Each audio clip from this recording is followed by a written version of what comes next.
Hi friends, ఈరోజు మనం పెసరట్టు ఎలా చేయాలనేది నేర్చుకున్నాం. యాజ్ ఏ షెఫ్గా చెప్తున్నాను, చాలా సూపర్గా ఉంటుంది, చాలా హెల్తీ ఫుడ్ కూడా. మీకు దీని గురించి క్లియర్గా చెప్తాను, ఏమేమి వేసుకుంటే బాగుంటుంది అనేది. ఇప్పుడు దీంట్లో చూడండి, నేను నానబెట్టేశాను, మీరు చూడొచ్చు. దీంట్లో వచ్చి కొద్దిగా పెసలు, కొంచెం బియ్యము, లైట్గా మెంతులు వేశానండి. మెంతులు మీ ఇష్టం, మీరు వేసుకుంటే వేసుకోవచ్చు, కాబట్టి లేదు. కానీ మెంతులు వేస్తే కలర్ చాలా బాగుంటుంది అనమాట. దానివల్ల నానబెట్టాను, పొద్దున్న రుబ్బేసి మీకు ఇది నేను క్లియర్గా దీని గురించి చూపిస్తాను. దోశ ఎలా వస్తుందో కూడా మీరు చూడండి. Hi friends, good morning. మనం రాత్రి పెసలు నానబెట్టుకున్నాం కదా, పెసలు అలాగే బియ్యం నానబెట్టాము, మెంతులు. దాన్ని అయితే మార్నింగ్ రుబ్బేయడం జరిగింది అనమాట. ఈ రుబ్బే విషయాలని చెప్పాల్సిన పర్లేదు, అందరికీ తెలిసిన విషయమే. ఇక దీంట్లో రుబ్బడానికి మేము దీంట్లో ఏం వేసామనంటే, ఒక ఎర్రగడ్డ అలాగే ఒక 2-3 పచ్చిమిరకాయలు వేసాము. దాంతోపాటు కొద్దిగా అల్లం వేసాం, కొంచెం ఉప్పు వేసాం అనమాట. మిక్సింగ్ అయితే ఈ విధంగా వచ్చిందనమాట.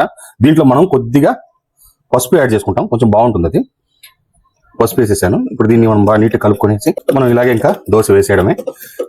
తర్వాత చట్నీది చెనిగింజలు తీసుకున్నా అండి. కొబ్బరి చట్నీ వేసుకోవచ్చు, లేదంటే అల్లం చట్నీ కూడా ప్రిపేర్ చేసుకోవచ్చు అనమాట. నేనైతే శనక్కాయలు అలాగే పచ్చిమిరపకాయలని ఎర్రగడ్డని వేయించుకున్నాను అనమాట. వేయించుకొని దీంట్లో వేసి రుబ్బుకుంటున్నాను, కాబట్టి ఇంకా కొంచెం టేస్టీగా ఉంటుంది అనమాట. బాగుంటుంది, దోశ కూడా బాగా వస్తుంది అనమాట. ఇంక చూడండి పెసరట్టు ఎంత బాగుందనేది. నీట్గా దోశ వస్తుంది, అప్పటికప్పుడు ఏం పైన ఉండలు కట్టడం అట్లాంటివన్నీ ఏం లేకుండా క్లియర్గా వస్తుంది. దానికి కావాల్సినట్టుగా మనం ఎర్రగడ్డ కావాలంటే ఎర్రగడ్డ వేసుకోవచ్చు. ఎర్రగడ్డ, పచ్చిమిరపకాయలు, అల్లము ఇవన్నీ కూడా వేసుకుంటే ఇంకా బాగుంటుందండి. కొత్తిమీర ఇవన్నీ కట్ చేసుకొని కూడా వేసుకోవచ్చు. టైం లేదు నాకు, అందువల్ల నేను ఈ విధంగా చేసుకుంటున్నాను అనమాట. నాకైతే ఇది ఎనఫ్, చాలా బాగుంటుంది. ఈ విధంగా మీరు దోశ చేసుకోండి, మంచి కలర్ ఉంటుంది, అలాగే దోశ తినడానికి బాగుంటుంది. ఆయిల్ వేసుకునే వాళ్ళు ఆయిల్ వేసుకోవచ్చు, గీ వేసుకునే వాళ్ళు గీ వేసుకోవచ్చు. అది కూడా కాదు, నేను ఇంకా ఉప్మా పెసరట్టు వేసుకుంటానంటే ఇంకా బాగుంటుంది.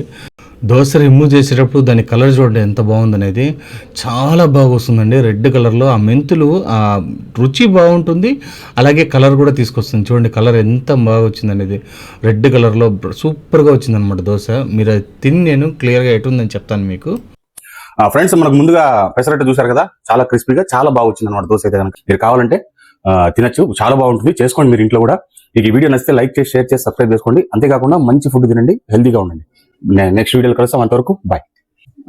ఫ్రెండ్స్, మీరు చట్నీలో మీరు ఏ వెరైటీ అయినా వేసుకోవచ్చు అండి. చట్నీ వచ్చి నేను చెనిక్కాయ చట్నీ వేసుకున్నాను, ఒకసారి టేస్ట్ చూపిస్తాను మీకు. టేస్ట్ ఎలా ఉందో చెప్తాను. ఈ చట్నీలో ఇట్లా అద్దుకొని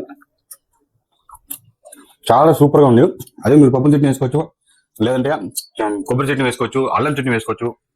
అల్లం చట్నీ అయితే ఇంకా బాగుంటుంది పెసరట్టుకి. అది ఒకరోజు చేసే ఎట్లని నేను మీకు వీడియోలో పెడతాను.